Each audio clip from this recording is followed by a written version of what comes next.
Alhamdulillahi Rabbil Alamin Alladhi khalaqal mauta wal hayata liyabluwakum ayyukum ahsanu amala wa huwal azizul ghafur.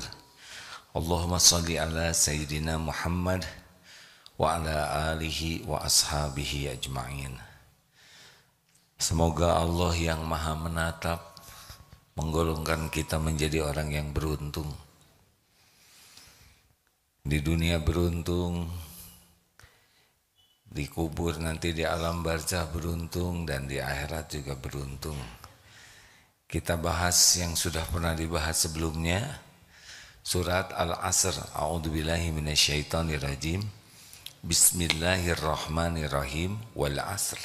Innal insana lafi khusr illal ladzina amanu wa amilus solihati wa tawasaw bil haqq wa tawasaw bis sabr.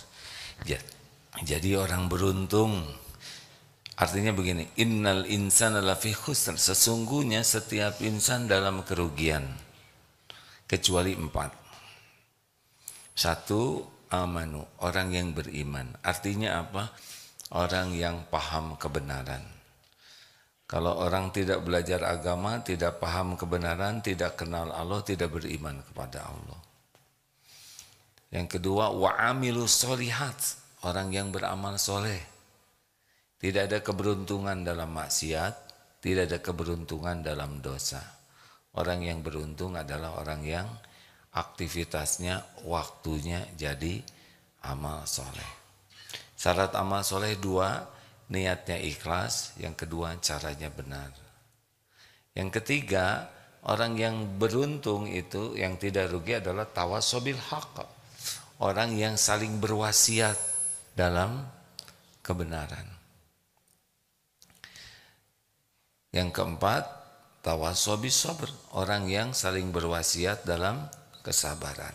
Jadi yang ke-1, ke-2 sudah sering dibahas. Yang ketiga ini, bagaimana kita akan menjadi beruntung ketika kita punya keterampilan menerima nasihat dan keterampilan menyampaikan nasihat dengan baik, dengan bijak.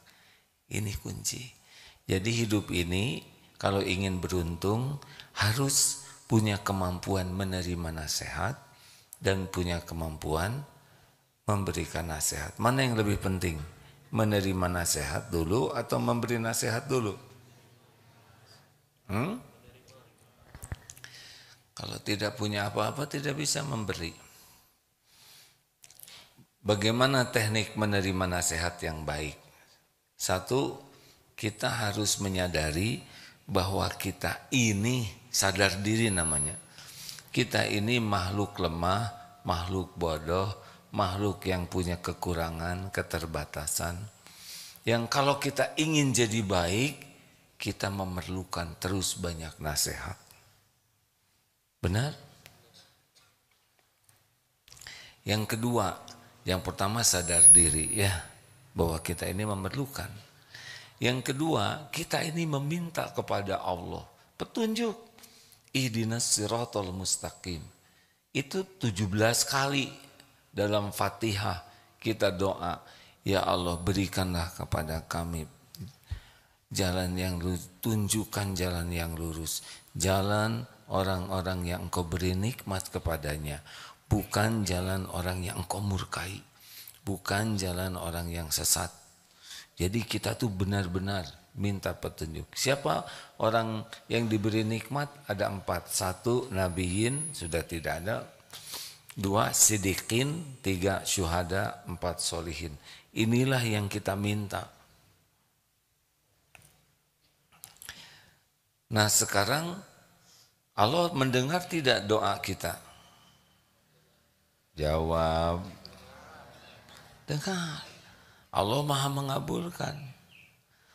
Lalu Allah kabulkan doa kita minta petunjuk lewat siapa saja. Mungkin lewat guru, ulama, lewat orang tua, lewat suami, lewat istri, lewat anak, lewat berbagai jalan Allah memberikan kepada kita perbaikan, nasihat bisa lewat teman, adik, kakak, lewat bisa nasihat itu dalam bentuk hewan. Ada kucing, tiba-tiba kucing punya makanan diberikan kepada anaknya. Ini pun nasihat bagi kita. Ma khalaqta hadza batila. Tidak ada kejadian yang sia-sia. Oleh karena itu ketika datang nasihat, memang ada beberapa kemungkinan. Satu, nasihatnya benar, cara penyampaiannya baik, bijak. Ini yang paling enak. Tapi ada juga yang nasihatnya benar, tapi penyampaiannya tidak cocok dengan keinginan kita. Agak ketus, agak kasar. Ada juga yang nasihatnya tidak benar, tapi disampaikan dengan benar, dengan baik. Tapi isinya tidak benar. Ada juga yang isinya nasihatnya tidak benar, disampaikan dengan cara yang batil. Semua ini ujian bagi kita. Tidak semua nasihat enak. Ada juga yang tidak enak caranya. Bagaimana kalau nasihatnya enak, caranya enak, tambah syukur kepada Allah. Bagaimana kalau nasihatnya benar, tapi caranya tidak sesuai harapan. Berarti kita selain dapat nasihat, kita dapat ladang pahala sabar. Ladang pahala penggugur dosa. Kita jadi berguguran dosa kalau tersakiti. Kita bisa berlatih kesabaran, berlatih untuk memaafkan. Tidak ada ruginya, kan? Orang rugi itu orang yang tidak sabar. Jadi ketika datang nasihat lewat siapa saja, ini hati harus yakin ini terkabul doa. Ini yang saya minta. Ini yang saya perlukan. Perlukah kita sibuk bela diri? Perlukah kita sibuk memberikan alasan? Tidak. Aneh kita minta, ketika diberi malah tidak suka. Aneh. Kita minta kepada Allah petunjuk, ketika diberikan petunjuk kita malah jengkel, marah-marah, sibuk bela diri, bahkan menyalahkan. Apa ini? Lewat siapapun, kalau itu kebenaran, kita syukuri. Ini pasti wa ma bikum min ni'matin faminallah. Nikmat apapun yang datang padamu adalah dari Allah. Misalkan anak, bapak jangan sombong dong, jadi bapak misalkan. Perkataannya benar atau salah? Benar ini. Jangan sombong. Apa yang salah? Tapi ini datangnya dari anak kecil, yang balita, yang belum paham. Allah yang menggerakkan. Bu, jangan banyak omong ya Bu ya, kalau jadi orang. Siapa yang banyak omong? Saya dari tadi kan diam, sekarang juga masih diam. Terus saya ngomong. Enak aja nyebut saya banyak omong. Saya tuh bukan orang yang banyak omong, tahu. Saya tuh pendiam bakatnya. Dia aja yang buruk sangka. Terus saya ngomong. Coba kalau ada orang, Bu, jangan banyak omong. Benar atau salah ini? Kan benar. Tinggal evaluasi diri saja. Jadi kalau datang nasihat, syukuri terkabulnya doa. Kepada orang tidak usah sibuk membela diri, membuat alasan, tapi berterima kasih. Fokuslah kita mengevaluasi diri dan fokuslah memperbaiki diri. Apa sih kepentingan kita dalam hidup ini? Kan? Membela diri, ingin dipuji? Bukan. Yang penting bagi kita tiap waktu berubah jadi lebih baik.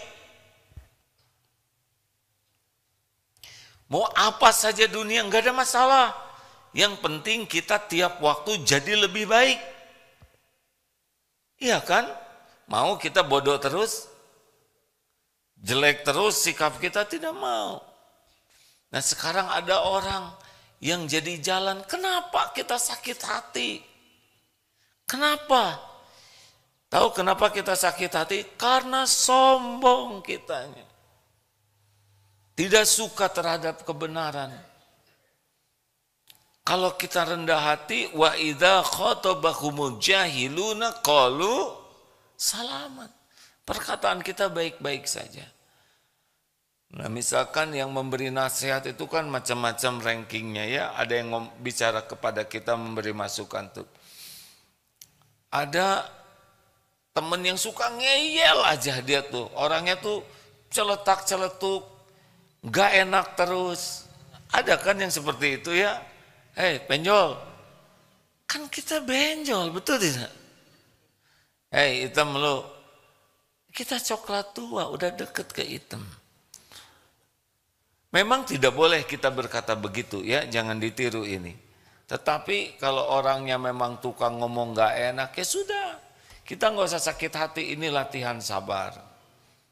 Tapi ada juga orangnya guru yang niatnya baik, yang selama ini ngajarin kebaikan, suatu saat memberikan kepada kita masukan, nasihat, yang nggak ada track recordnya menzolimi kita, Masya Allah. Misal saya punya guru, ya, guru menegur, guru bahkan menegur dengan keras karena saya salah. Perlukah saya bela diri? Perlukah saya jadi benci ke guru saya? Enggak perlu. Karena track recordnya juga selama ini memberikan yang terbaik kepada kita. Kalau caranya kurang pas, ya berarti itu ada dosa kita di sana. Stop sibuk membela diri. Stop sibuk sakit hati. Apa perlunya sakit hati? Kan? Apa perlunya sakit hati? Kita minta nasihat, nasihat diberikan, terus sakit hati. Aneh, benar? Halo? Gak boleh. Gak boleh kita menjadi orang yang tahu sensitif. Mudah sakit hati, mudah tersinggung, mudah jengkel. Kita tidak akan maju. Harusnya menjadi orang yang bersyukur, berterima kasih. Karena kita dibantu menjadi lebih baik. Contoh sederhana ginilah. Maaf ya, saya mohon maaf. Ada upil di sini. Tahu upil? Ada upil, ada unyil. Ini upil yang di sini nih. Kita enggak lihat. Apa yang kita perlukan? Pujian atau pemberitahuan tentang upilisme ini. Kan yang kita perlukan informasi tentang diri kita, benar? Kan kita, betapa indahnya wajahmu, bercahaya, hidungmu mancung, cemerlang. Gak ada gunanya, upil yang pentingnya kan. Mau kayak apapun kalau di sini ada kan terganggu, benar tidak? Nah yang ngasih tahu upil itu kan macam-macam. Upil.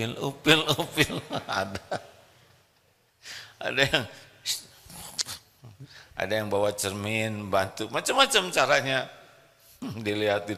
Upil. Ada juga, kamu teh udah ngaca belum? Pakai dong matanya, itu upil. Ada yang nggak enak. Mana yang paling penting bagi kita? Perkataan orang atau informasinya? Informasinya. Jadi jangan, itu upil di hidung, pakai dong matanya. Kamu nih nggak bener banget sih, jangan ditiru perkataan ini ya. Ngaca-ngaca tapi nggak beres, tersinggung. Ngapain tersinggung? Yang penting upil, betul tidak? Ngerti tidak sih ini ada? Jangan-jangan ada upilan ya. Semuanya megang hidung. Cek izin Ustadz Miftah udah tersambung. Oh ya, Masya Allah. Pak Miftah silakan. Aduh punten pisan, terlalu semangat kurang lihat jam ya. Bagi sahabat-sahabat di MK FM, silakan bergabung 102,7 MK FM Bandung. Wilujeng Pak Miftah, mugi barokah. Alhamdulillah. Ya, bagi teman-teman, aduh mohon maaf nih kelewat barusan ya. Lanjutkan jangan. Jadi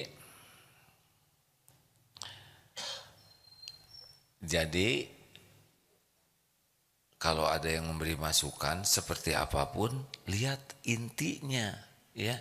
Apa sih inti informasi ini? Nah, biasanya kita sakit hati itu karena kesombongan kita. Kita merasa udah bagus, udah benar, udah hebat, udah berjuang, udah terus lebih sibuk kepada kata-kata yang tidak cocoknya, bukan kepada intinya. Saya nggak enak dia nyebut saya ngacanya nggak benar. Bukan masalah itu, intinya kan info tentang si dia, ya kan? Nah, orang-orang yang kurang serius itu malah sering sakit hati. Lihat esensinya apa. Misal nih ya, kita sholat atau saya lah ngimamin tadi. Terus ada yang salah. Mungkin ada yang ngoreksinya baik-baik ya, tapi ada juga boleh jadi orang sahih yang benar tuh kamu sholatnya tadi bacanya salah, gak kayak gitu tuh, belajar lagi sana.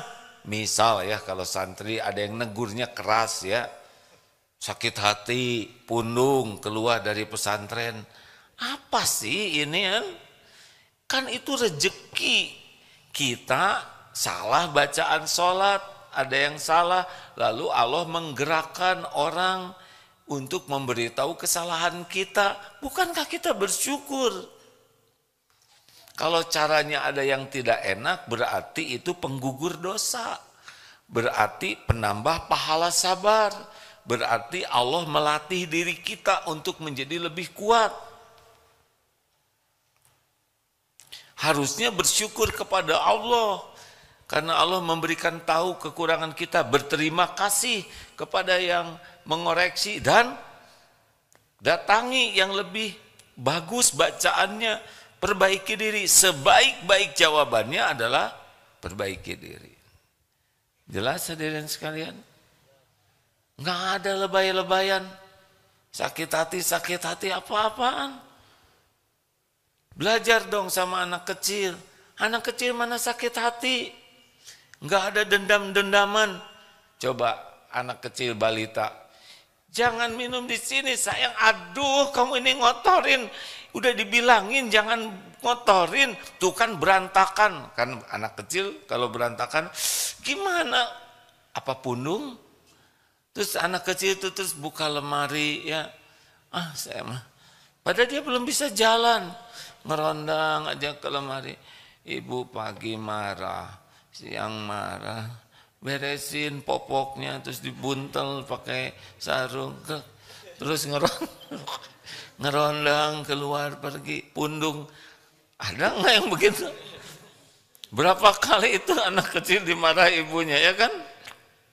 Nggak pundung-pundung tuh, malah meluk lagi. Kalau bersih hati kayak gitu tuh. Tapi makin besar kita makin busuk hatinya, makin pundungan, ya kan? Dikit-dikit tersinggung, dikit-dikit sakit hati, dikit-dikit jengkel. Kapan bahagianya hidup ini? Kapan benernya? Kenapa tersinggung ini? Nyindir saya terus. Karena ada yang datang ke pengajian, pasti suami saya katanya laporan ke si AA, setelah nyindir saya terus. Siapa lagi? Nah Bapak Ibu, jadi satu yang harus kita latih dalam diri kita adalah menikmati kritik, saran, koreksi, sepedas apapun. Semuanya terjadi dengan izin Allah. Kita lebih suka dipuji, padahal pujian itu lebih bahaya daripada kritikan. Coba ya tadi Upil tadi di sini, penting dipuji atau penting dikoreksi? Jawab, koreksi.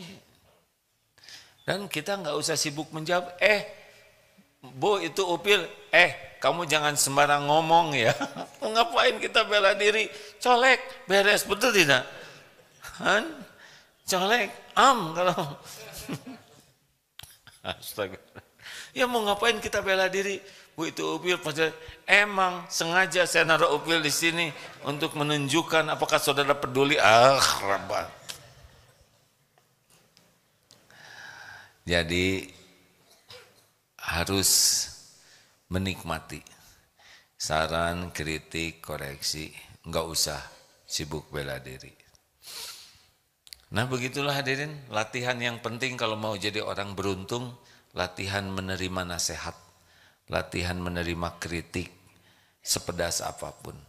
Senyum saja, yakin ini datang dari Allah, lewat siapapun, bersyukur kepada Allah, berterima kasih kepada orang, balas dengan doa, fokus evaluasi diri, fokus perbaiki diri lillahi ta'ala. Tuh begitu. Jadi kita maju saja terus. Beda dengan orang yang tidak suka dikritik. Udah awet ya. Di sini opilnya awet. Enak aja kamu ngaca dong. Jangan mikirin hidung orang. Tetap awet di sini ya kan. Sembarangan ngomong hidung orang, upil. Kamu ngaca dulu. Jangan dulu ngomong orang lain sebelum ngaca. Apa-apaan ini kan? Apa-apaan? Udah dikoreksi balas mengoreksi, udah dinasehati balas menasehati. Ini sangat kekanak-kanakan. Kanak-kanak juga nggak begitu, ya kan? Ini sangat error.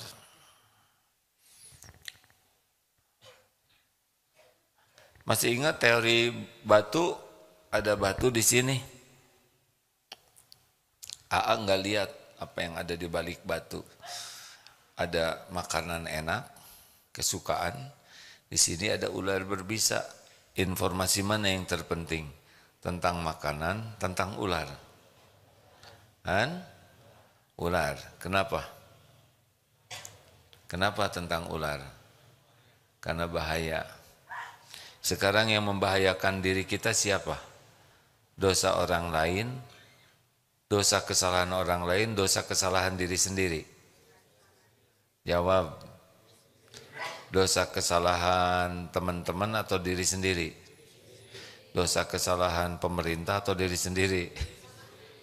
Dosa kesalahan tetangga atau diri sendiri?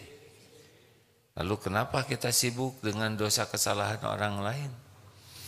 Bukan tidak boleh 100% ya, tetapi yang bahaya bagi kita adalah diri kita sendiri. Kita tidak akan celaka di akhirat dengan dosa orang lain. Tapi kita akan celaka oleh dosa kita sendiri. Ini yang bagi yang udah nikah. Kakek, mana yang bahaya bagi kakek-kakek?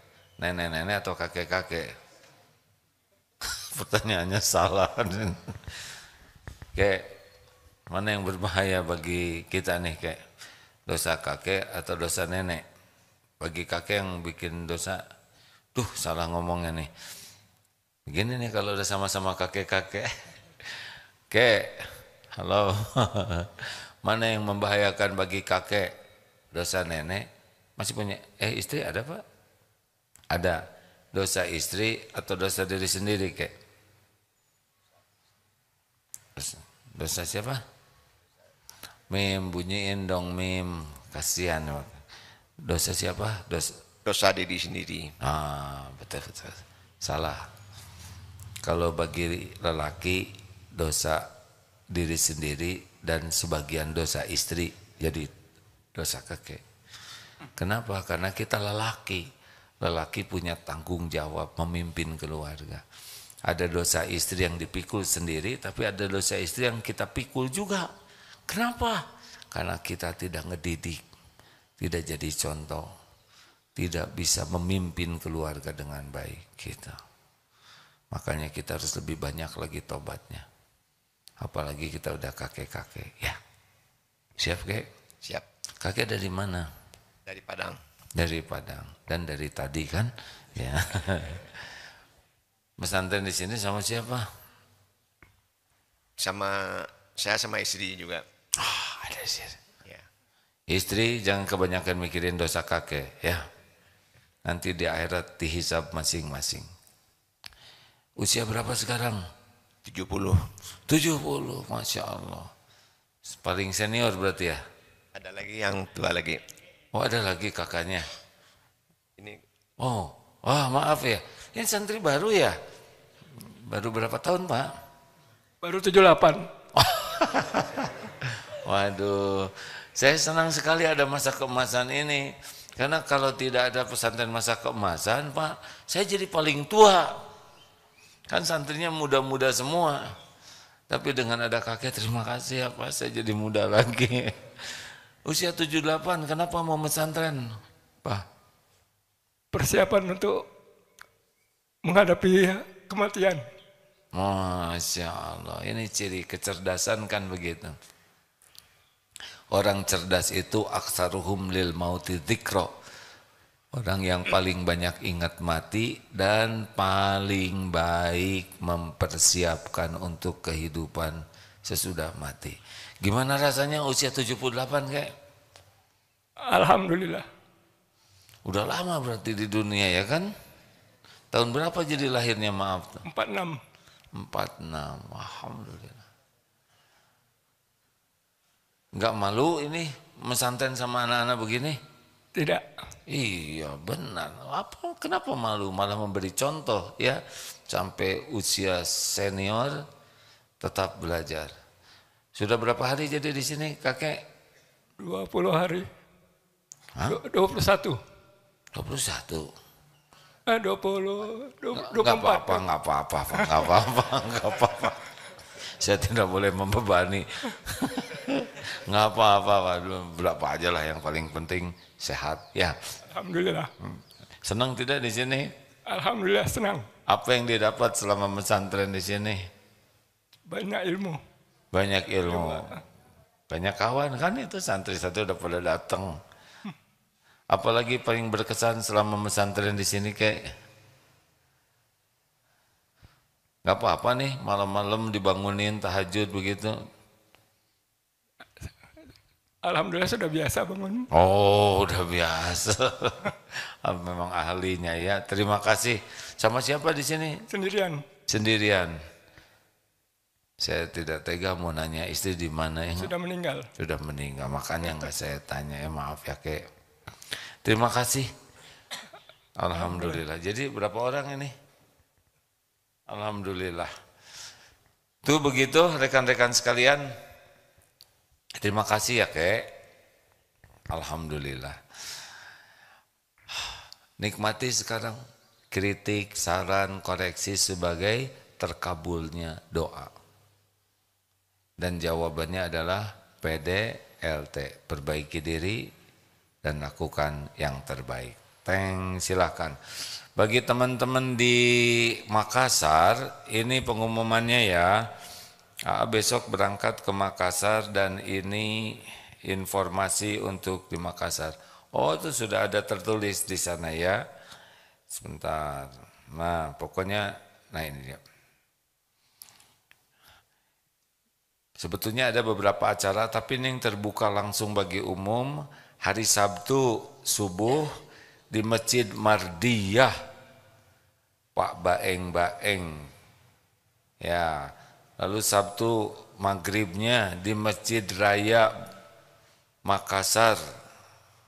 Maghrib itu 18.30. Kemudian Ahad subuhnya di Masjid Baitur Rahman Jalan Urip Sumoharjo. Ya begitulah itu diantaranya ya. Sudah lama nih tidak ke Makassar. Apa Kareba?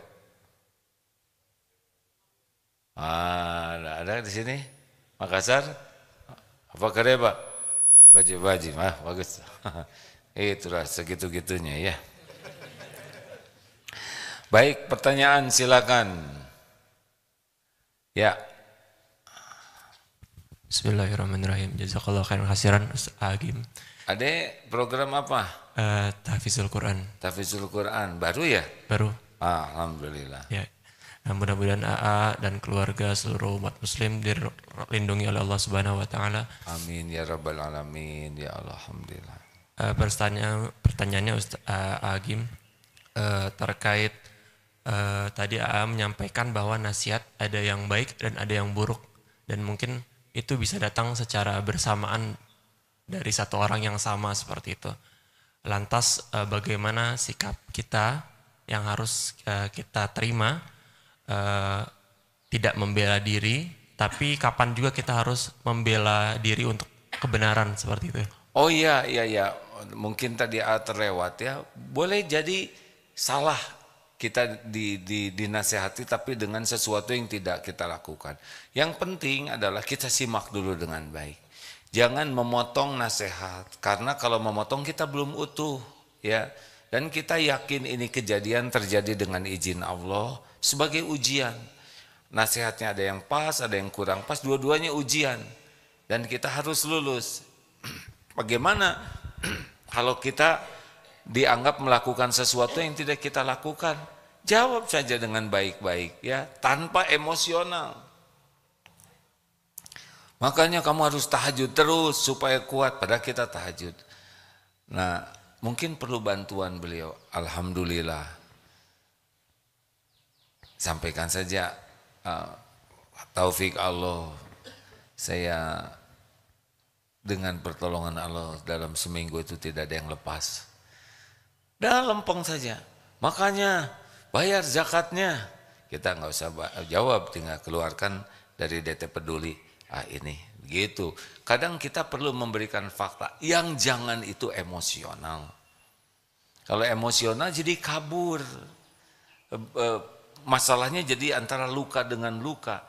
Tidak, ini fakta dengan fakta. Ya. Saudara harus disiplin dong. Kalau kerja yang rajin, disiplin. Nah, karena dia menyangka kita tidak disiplin, kita nggak usah sakit hati. Oh, ini ujian bagi saya dianggap sering bolos ke kantor. Tinggal bawa absensi. Alhamdulillah Pak, ini sekedar informasi. Dah sampaikan. Nggak usah Bapak, jangan banyak ngomong. Nggak usah gitu, nanti keluarin ya. Mungkin Bapak memerlukan data, kasih data. Nah, biasanya yang lebih ribetnya itu adalah perasaan dengan perasaan.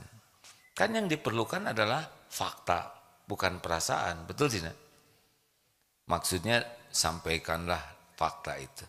Ada kalanya kita harus menjawab, tetapi esensinya apa gitu. Kalau menjawab juga hanya, dan kita menjawab ke orang yang tidak mau kalah, percuma, betul tidak?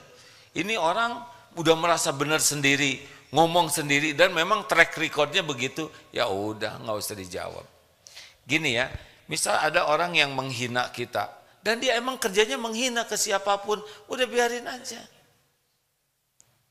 Orang itu kan beda-beda, tapi ada orang nih, ini guru, baik, selalu berjuang ingin kepada kita kebaikan. Suatu saat guru ini menegur kita, terus kita sakit hati, ini enggak benar. Track record guru itu adalah melakukan yang terbaik buat kita. Lalu ada menegur kita dengan cara yang tidak cocok menurut kita. Terus kita pundung, ini tidak benar. Lihat track record guru ini. Lihat track record orang tua, bagaimana berjuang, berkorban, hanya kebaikan untuk kita. Kalau suatu saat mengatakan yang tidak cocok, kita nggak boleh nilai setitik, rusak susu satu tangki. Tapi emang dengan manusia kayak gitu. Nilai kita berbuat 10.000 kebaikan, kemudian kita melakukan satu kesalahan. Manusia cenderungnya lihat kepada kesalahan dan melupakan. Tapi kalau kepada Allah kita melakukan 10.000 kesalahan, terus kita melakukan satu perintah Allah dengan ikhlas sekali, itu bisa diampuni itu oleh Allah. Ya, tapi kita nggak usah sakit hati. Orang tidak berterima kasih, tidak apa-apa. Terus saja berbuat baik. Nah, kita berbuat baik bukan untuk diterima kasihi orang. Kita berbuat baik karena itulah amal kita. Begitu deh. Jangan emosional, intinya mah itu. Ya, pertanyaan selanjutnya ada? Ibu Ngacung? Ya. Bapak, gilirannya Pak ya, nggak apa-apa. Bismillahirrahmanirrahim. Assalamualaikum warahmatullahi wabarakatuh, Pak. Waalaikumsalam warahmatullahi wabarakatuh. Dari yang diterangkan AA, Ibu teh siapa? oh saya mana? teh. Saya Susan Ustadz dari Jogja. Bismillah. Dalam rangka apa? Dalam rangka mau ikut kajian AA hari ini sama mau insya Allah kami berempat mau lihat program keemasan insya Allah. Usianya masih sudah sih belum sih kita masuk lansia belum Udah ya? nggak apa-apa. Pokoknya nggak. Intinya mau ikut itu tadi kan udah bilang kalau sebaik-baik manusia yang mempersiapkan untuk hari akhiratnya. Ya, karena tidak harus 70 itu ada 46 juga ada yang meninggal ya. Kirain yang ikut ini. Silakan.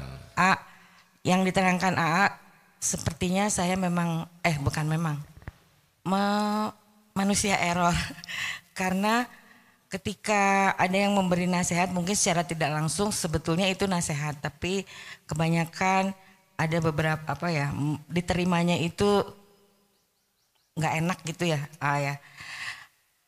kan karena ingin berbuat yang lebih baik, bukan sakit hati tapi masa sih saya teh seburuk itu gitu ya. Jadi ketika akan memperbaiki diri itu menghilangkan menyadari bahwa saya seburuk itu tuh masih sulit gitu, kayaknya nggak buruk-buruk banget lah gitu. Oh. Nah itu kan berarti kan masih sombong. Tapi dalam perjalanannya tuh ketika akan memperbaiki itu masih berat ya gitu. Jadi itu ada apa dengan saya ya? Itu aja. Saya tidak tahu. Artinya ya itu tadi masih error. Tapi itu tuh lama gitu baru menyadari, oh baiklah kalau seperti itu saya akan menjadi lebih baik. Tapi proses menjadi itu tuh nggak pernah bisa cepet gitu, harus mikir.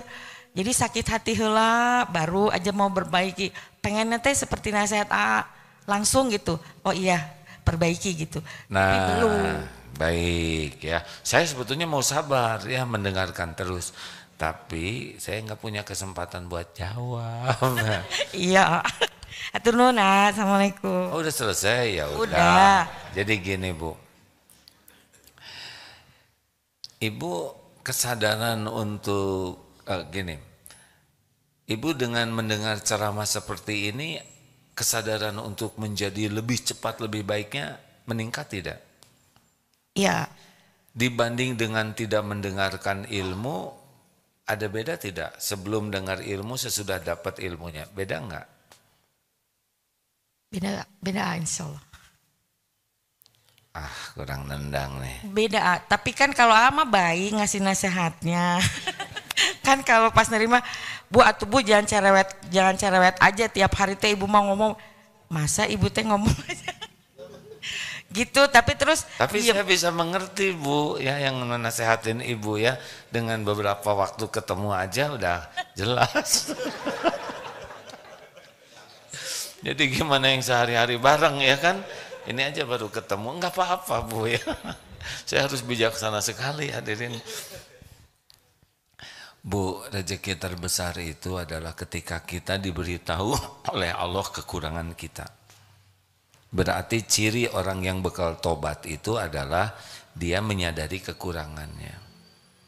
Jadi salah satu nikmat besar dari Allah adalah kita bisa jujur mengetahui, mengakui kekurangan kesalahan kita. Itu nikmat besar. Karena dari sinilah bisa tobat. Dari tobat bisa memperbaiki diri. Nah, musibah besar bagi diri kita adalah ketika kita tidak bisa jujur melihat kekurangan kita, sibuk saja menyalahkan orang lain. Sibuk saja, habis suami saya emang gini, dia mah jarang di rumah, ngantor terus, jarang pergi ke pengajian, sekalinya ngomong nyakitin. Itu nggak ada guna sama sekali. Ya pernah ada ibu-ibu tukar pikiran, anaknya belum baik akhlaknya. Saya nyebutnya belum baik ya, bukan tidak baik. Karena siapa tahu sekarang sudah jauh lebih baik dari kita-kita. Anak saya tuh nakal sekali. Terus menurut ibu kira-kira apa nih penyebabnya anak? Yang pertama anak ini jadi jelek kelakuan adalah bapaknya. Tegas aja bulat gitu. Suami saya tuh ngantor terus, kerja terus, jarang di rumah. Sekali ke rumah pulangnya udah malam, ngomel-ngomel, gak ada yang bagusnya sama sekali.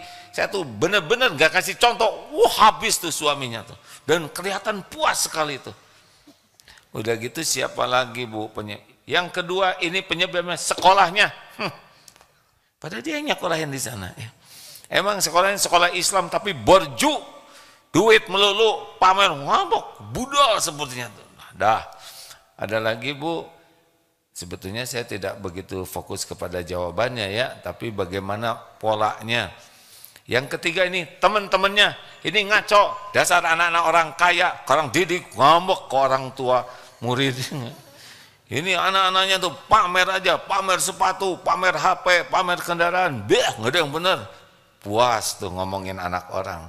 Ada lagi Bu, teknologi sekarang ini zaman error, zaman ngaco, ngambek ke teknologi. Gara-gara HP anak saya jadi kaget terus ngambek. Udah jelas kalau gitu. Kira-kira masalahnya apa Bu? Masalahnya apa kira-kira? Dirinya sendiri. Ya Ibu itu. Jadi kalau orang sudah sibuk aja orang lain yang salah, udah itu musibah besar. Gak bisa lihat kekurangan diri. Kalau gak bisa lihat kekurangan diri, terus apa yang mau diperbaiki lah dia aja nggak ngaku ya. Bedanya penyakit hati dengan penyakit lahir, kalau penyakit lahir tuh ngaku, sakit gigi, aduh saya pusing, mau udah ngaku bahkan sering didramatisir ya, udah gitu ngaku dan mau berobat, mau bayar. Tapi orang berpenyakit hati, boro-boro ngaku, dikasih tahu aja ngambek, bahkan nyerang sama yang ngasih tahu. Itu cirinya penyakit hati dan tidak bisa bahagia. Cirinya kita tidak benar itu adalah GTA, galau tiada akhir, sengsel, sengsara selama-lamanya, liwe lieur wae, begitulah. Terima kasih rekan-rekan. Asar nanti kajian di sini. Insya Allah nanti malam kajiannya agak khusus, yaitu tentang ayat kursi. Ya, harusnya dengan membaca ayat kursi iman kita tuh menguat. Tapi setan harusnya takut, tapi kita malah takut sama setan lagi. Ya. Padahal sambil baca ayat kursi itu sambil lari. Nah inilah yang kita coba meyakini Allah dengan ayat kursi. Silakan kajiannya nanti malam Jumat di Darut Tauhid dan bisa disimak di media sosial. Subhanakallahumma bihamdik asyhadu alla ilaha illa anta astaghfiruka wa atubu ilaik. Assalamualaikum warahmatullahi wabarakatuh. Makasih semuanya ya. Yang di Zoom terima kasih semuanya ya, maaf nih. Pamitan ya.